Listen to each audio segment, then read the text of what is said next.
around the corner, which means it's time to start thinking about playoff baseball. Ben Greenberg here alongside Mason Stalf and Eric DiStefano. Guys, I'm going to throw out a potential scenario, and you have to choose whether you're optimistic or pessimistic about that scenario coming true. We'll start in Chicago. Will the Cubs win the World Series or even get there? Will they get to the World Series and end their 70-year drought? I'm going to have to be a major pessimist on this one. Honestly, other than the Mets, I'm pretty sure that every single team in the NL playoffs is better than the Cubs. Okay. The Pirates are better than the Cubs, the Cards are better than the Cubs, the Dodgers are better than the Cubs, and even the Mets might be. I am so happy that the Cubs are back in the playoffs, but I do not think that they are going to be able to stand up in the spotlight and defeat these teams that are just better than they are. See, here, you see this city of Chicago? I believe in you. Do not let me down.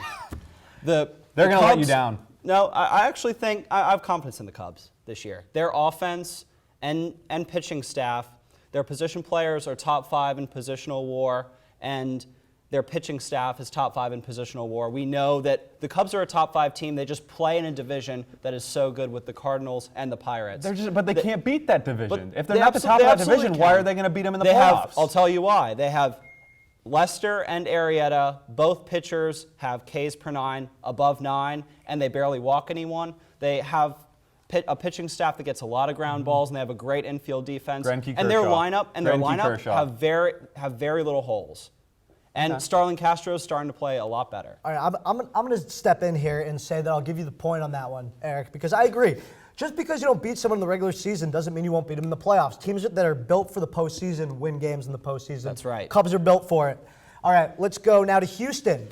Will the Astros win the American League West this year? Let's switch sides here. Okay. I'm going to go I think that's a good idea. Sorry, Houston. I might be a little bit salty about that extra inning win that you guys had against my Braves in the playoffs several years back. But right now, they're 1 game back of the Rangers for the AL West lead, and I do not think they'll end up winning the division. And that's because they play very poorly on the road, and where are their last 6 games this year? It's on the road. This year they're 29 and 46 on the road. Yes, they're on the road, but they're not. Luckily for them, they're not on the road in their division. Their last 3 games are a very weird thing where they're playing 3 interleague matchups against the Diamondbacks in Arizona. So thankfully, unlike Texas, they're not going to have to battle their own division the rest of the way out. They have the next 6 games at home, including 3 of them against Texas, which they're only 1 game back. Yes, they got swept, but now they're going to Houston. The thing about Texas, though, is their last 7 games are at home, and Texas is 39 and 35 at home this year. I just think that might be a lot to shift the table by a game or 2. But I still like Dallas Keuchel in that matchup against Texas. I think Dallas Keuchel is probably my pick for AL Cy Young.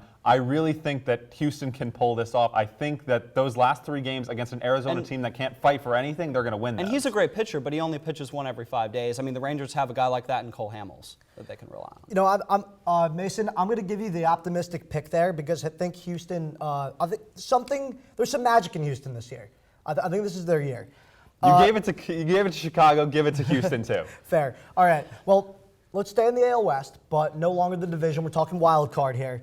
Will the Los Angeles Angels sneak their way into the second wild card slot? I'm pessimistic on this one too, and I just think they have too far to overcome here. They're 4.5 games out behind the division leader and 3.5 out of the wild card. I just think with 12 games to go, it's too much. Their pitching staff, Jared Weaver, he's lost velocity on his fastball. He's not the same guy that he used to be. C.J. Wilson, I think, is fairly mediocre. He's more of a number 3 or number 4 than number 1. And Matt Shoemaker, finally, he's such an extreme fly ball pitcher that whenever he starts, he's probably going to allow at least 1 home run. Yeah, I mean, we can't say that the Angels have an elite pitching staff, but I'm going to throw out one name that's going to make all the difference, and that is Mike Trout, the best player in baseball right now, without a doubt my AL MVP.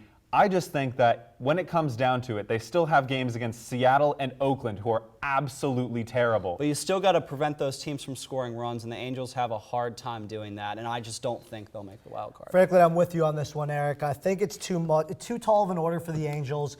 They do have some players on the team, and on paper they look good, but they just haven't found a way to put it together this year. Don't doubt Trout. I don't doubt Trout, but I doubt the team as a whole. All right, the Cardinals. Can they still make the World Series after losing Yadier Molina? I think we're going to have to switch again here. Come on, Mason, don't do this to me. I'm sorry, but when you lose your team leader, and that's really what Yadier Molina is. He is that team leader. And when you're going to be going up against teams that have elite pitching, like you're going to go up against Greinke and Kershaw, he's really that one guy who's going to be able. You're going to need to have one major hit. He's going to need a two-run home run, 3-run home run. He's going to give that to you. But the Cardinals have overcome adversity all year, and quite frankly, I don't know how they've done it. They've lost Matt Holliday, Matt Adams, Adam Wainwright. The list goes on and on. I just don't Molina necessarily for periods think. of time. But I don't necessarily think that the Cardinals are the best team in baseball right now. Oh, they certainly are. They lead the MLB with 94 wins. They still find a way to score Toronto is the runs. best team out there right now. See, I just don't think so. When you have a pitching staff I don't with necessarily Lackey, think that Waka, losing Yadier Molina was the thing.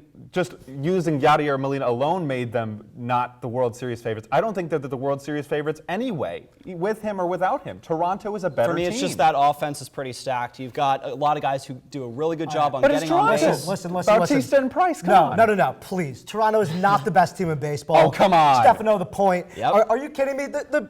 The Cardinals play a much better schedule than Toronto. I have to say, get out Toronto's of here going with to score that. 10 runs a Mets- game. Hey, 10 runs a fan, but he game, they're knows going to be what's up fine. there. Toronto's going to win the World Series. All right, come on, guys. Time to step out of the batter's box. Next up, Tim Krause will compare athletes to Republican presidential candidates. You don't want to miss it. Stay tuned.